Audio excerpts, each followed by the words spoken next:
All right, we're almost ready to get started here. Just typing a few notes in the chat box for folks if you're joining us for the first time. So you can type questions and submit questions or comments that you have using the chat function, and I'll do my best to get to everybody. If I don't get to your question or comment, please follow up by emailing us at office@49thward.org. It's office.49thward.org, so that my team and I can get back to you with answers as soon as we can. Other things to note, I'll put in here our website. This is where you can submit service requests, find out up-to-date information about what's happening in the ward. You should also sign up for our newsletter. You can do that through the website or directly using this link. And then we'll also be talking about the Rogers Park Community Response Team, which we'll be able to reference here. So it is 10 a.m., so I'm going to go ahead and get started. Good morning, everybody. This is Maria Hadden. I'm Alderwoman in the 49th Ward here in Chicago, and this is our weekly virtual town hall.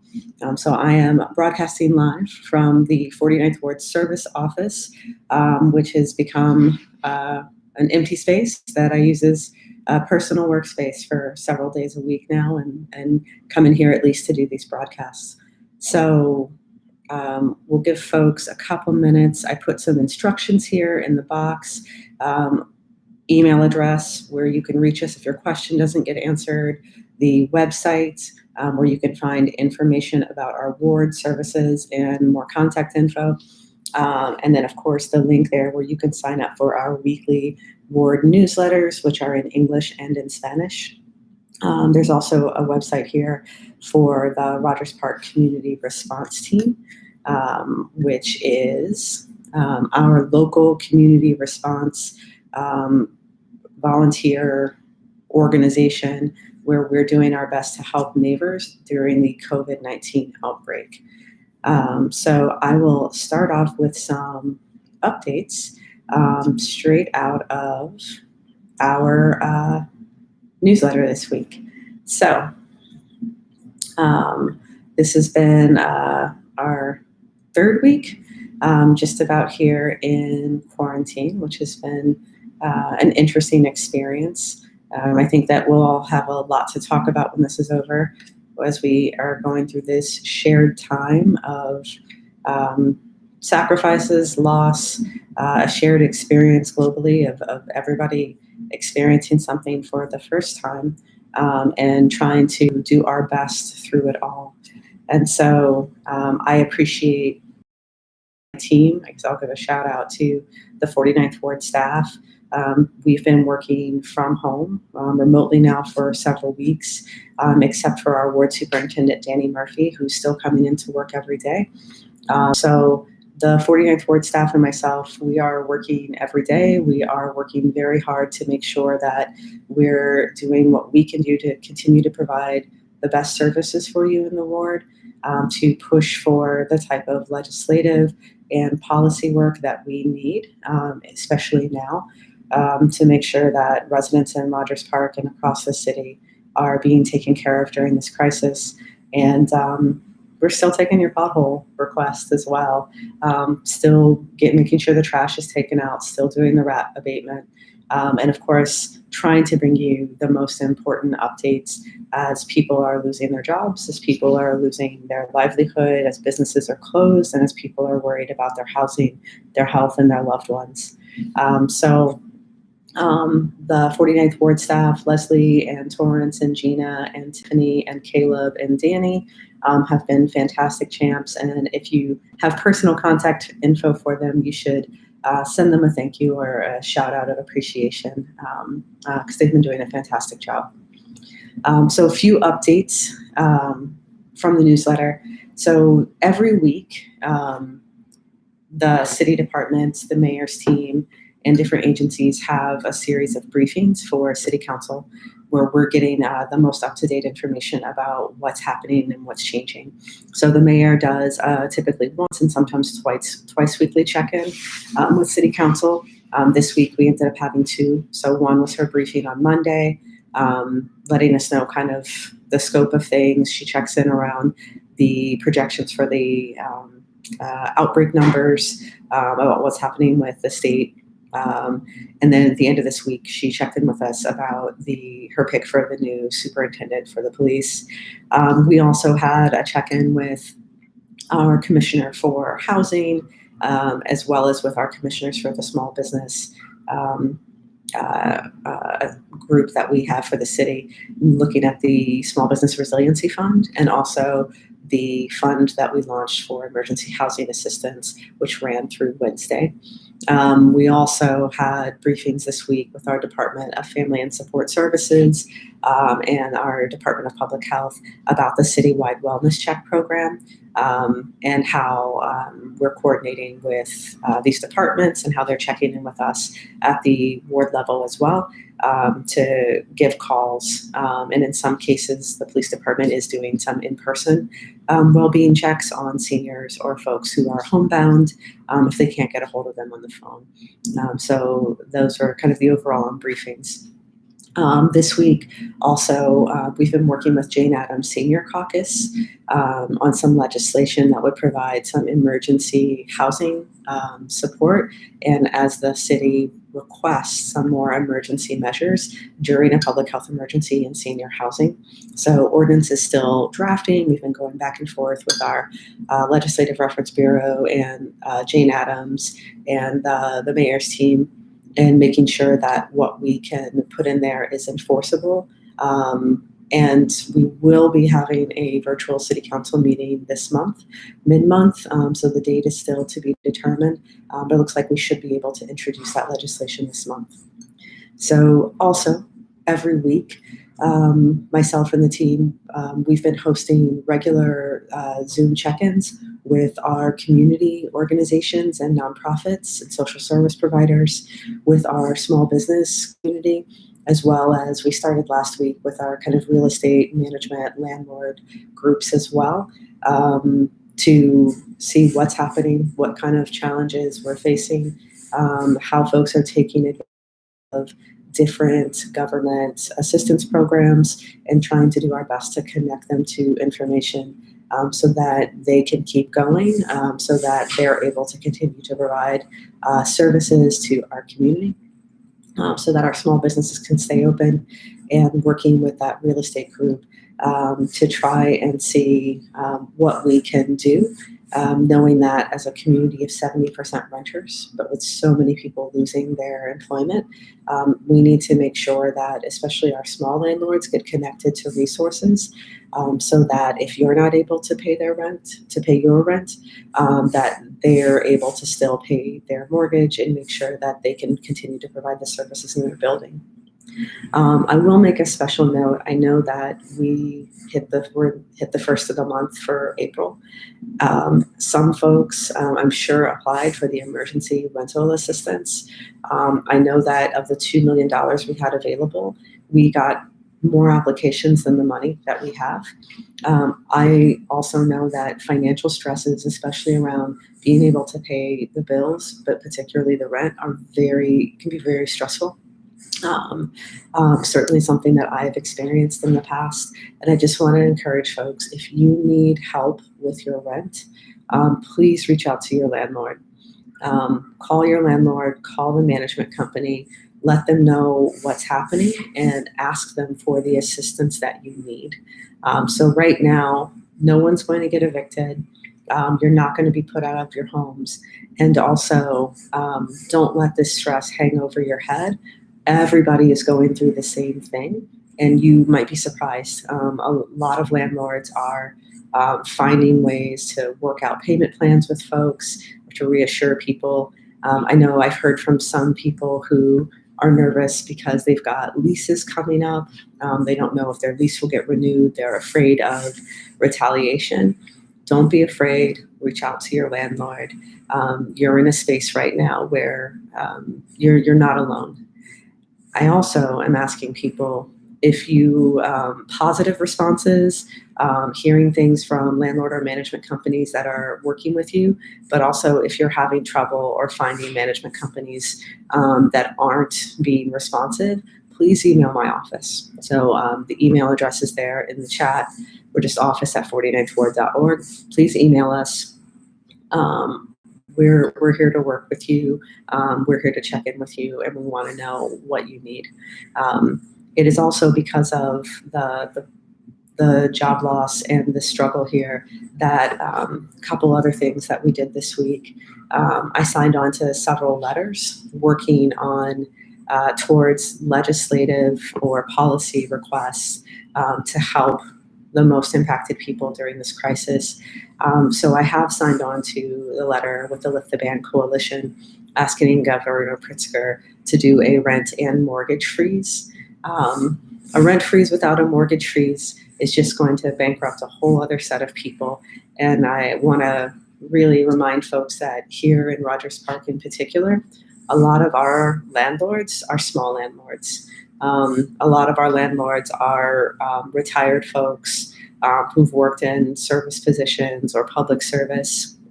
They rely on rental income for their income and are, in fact, in not too different of a spot than some of us who are renting or paying rent. We need a rent freeze, but we also need a mortgage freeze so that the bills don't pile up and we don't end up with bills that are or buildings that are left in disrepair and services that aren't provided for our tenants. So I think that the letter that Lift the Ban Coalition and several groups have drafted and sent to the governor was one that was well thought out and really make sure that we're taking care of all levels of people and residents when we look at the housing response that we need right now. Also signed on to letters with the Active Transportation Alliance and the Amalgamated Transit Union locals, asking CTA and the mayor to make some immediate changes to protect workers and public transit users.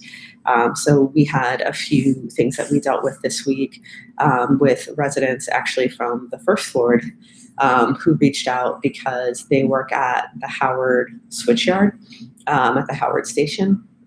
And we're having some issues and questions. I've heard from some of my colleagues in other parts of the city, also hearing from transit workers about concerns about protective gear. So we were able to check in with CTA this week and get some resolution to some communication issues at the Howard Yard, but also I think the letter that Active Trans and ATU put together is requesting common sense protections that we need for our workers and our riders who are still depending on public transit, especially a lot of our first responders, our healthcare workers, our retail workers that we're all relying on desperately right now. I also signed on to support a letter to the governor from Access Living as they're working very closely with his office to ensure that during this time of intense strain on our medical system, that we make special provisions for our Chicagoans and our Illinoisans living with disabilities who are always in need and reliant on these medical systems, to make sure that as we expand, as we grow, and as we all experience the strain, that we're putting in special protections for people who, through not just due to COVID-19, are very reliant on the medical system. So there are a lot of moving parts this week. I'll also make a special shout out. Several of you got, I think we all got these emergency management communications through our cell phones, right? And through our cell phones, I'm really excited that our Office of Emergency Management and Communications has set up this. They're using our emergency alert system to send us important public health notifications. You can also sign up for opt-in text messages as well by texting COVID-19 to 78015. But there were some reports, and a few of you reached out because you were getting these emergency alerts, which will override your do not disturbs and your silent modes at like 3 and 4 in the morning. So I want to say that our Office of Emergency Management and Communications and Director Rich Guidis they've been doing amazing work, and that's since before COVID-19. They were one of our biggest partners in working along the lakefront for our emergency responses there. So special shout out to Director Guidus and his team.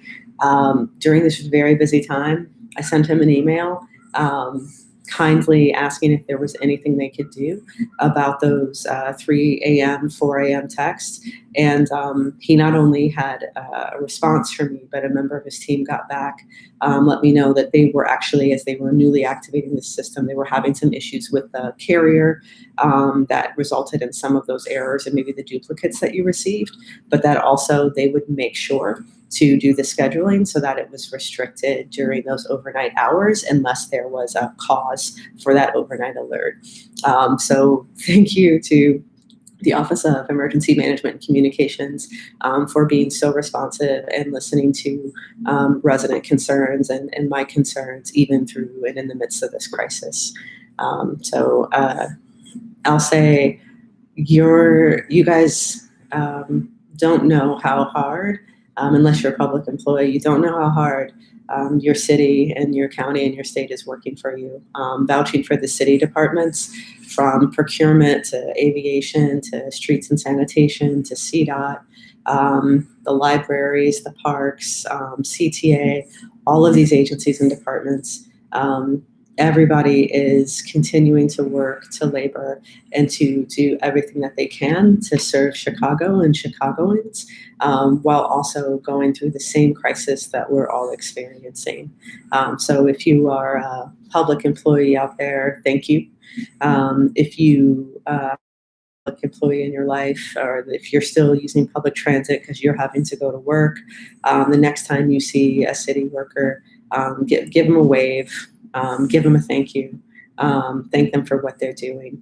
Because while some of us are doing our part by staying at home, sheltering in place, possibly teleworking, while some of us are doing our part because our businesses has had to be shuttered, or we've lost our jobs and we're staying at home.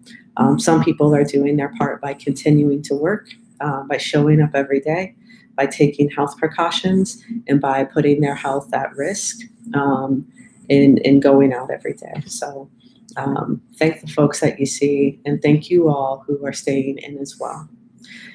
So couple other big things from this week that I just want to note, and also put out a volunteer request. So you guys know we've talked about the Rogers Park Community Response Team. Again, I've put the link to the website here in the chat box. So it's rpcrt.org.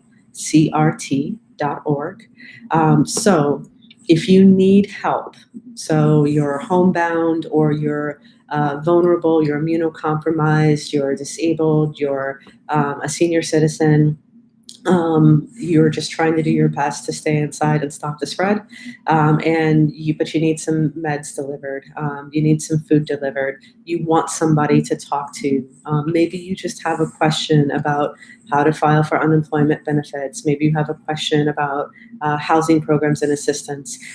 We have dozens of trained volunteer operators from right here in Rogers Park who are staffing a hotline for the Rogers Park Community Response Team. And so you can call our hotline number.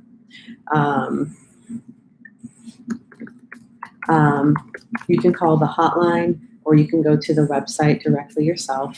The hotline is 773-831-7668. That's 773-831-7668.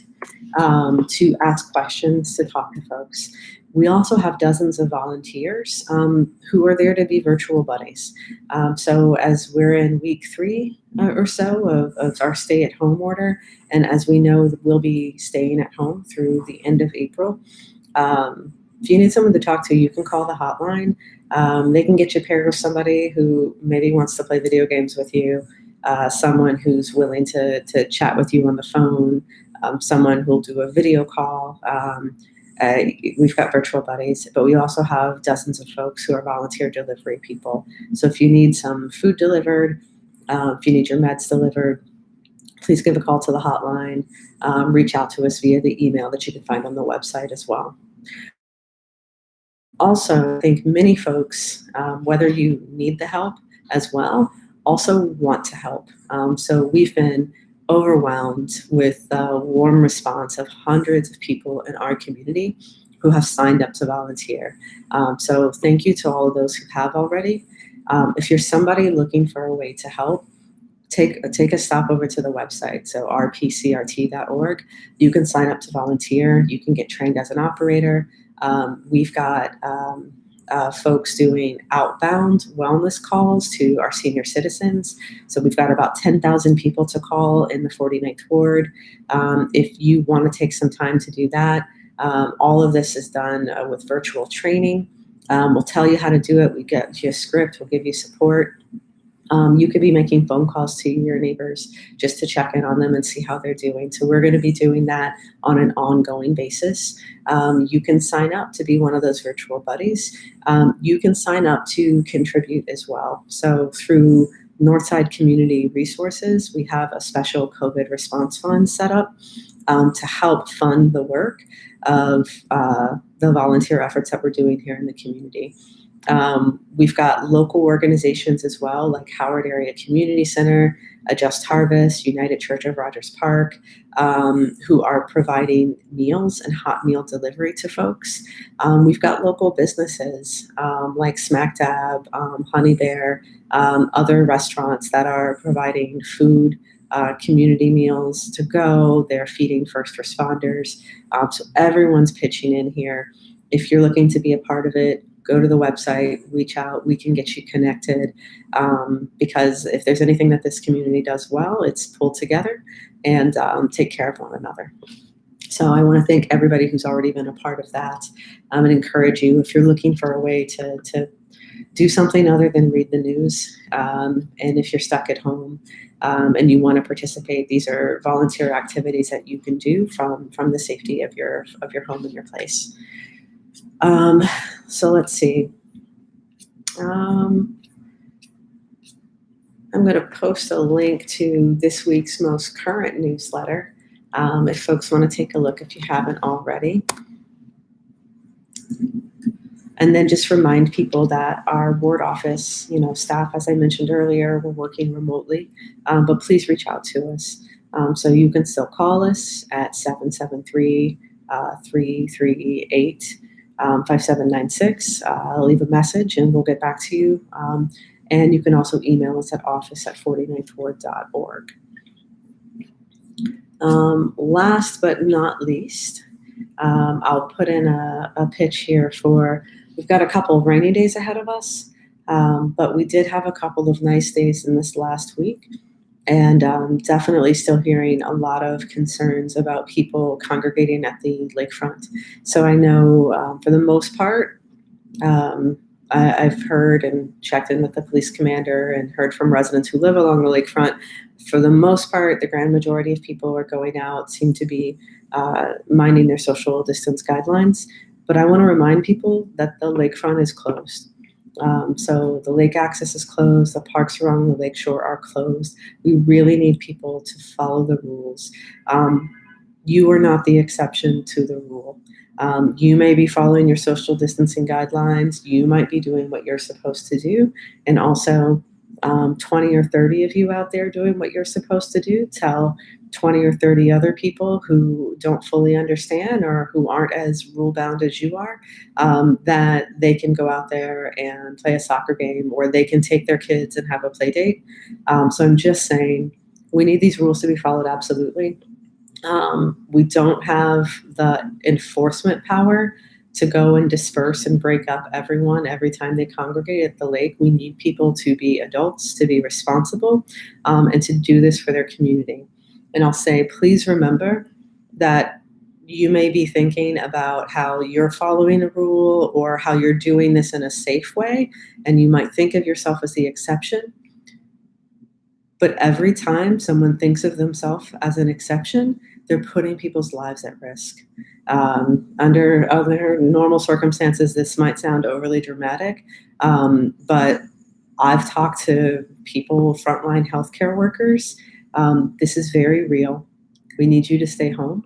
We need you to set an example for yourself, for your neighbors, for your families, for your children, for our youth. We need you to stay home. Go for a walk around your block. Take a ride solo. But please don't think that you're above the rules. Don't think that the rules don't apply to you.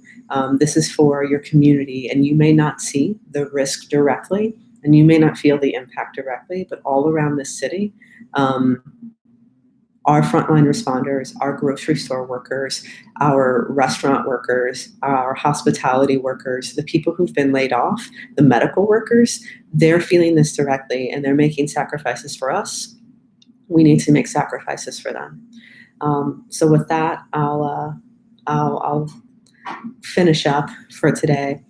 But I want to encourage folks to keep in contact, keep up to date, stay strong, and feel free to share your stories through our news groups and neighborhood socials of positive things that you're finding to do during this time. If you want to send us more celebrations and appreciations for the newsletter, I would love to expand that section. If there's a worker or somebody you want to lift up in your life, an organization or a business, somebody that's really taking care of folks or going above and beyond, or someone who's just doing what they're supposed to do, tell us about it. So that's why we have the celebrations and appreciation section of the newsletter. Would love to add you to it. And also, again, if you're looking to volunteer, if you're looking for help with something, check out the Rogers Park Community Response Team. We're here to help. We're organized. And I want to thank you guys for giving me the opportunity to represent, I think, the best neighborhood in the city. So have a fantastic day. Thanks for tuning in, and stay well.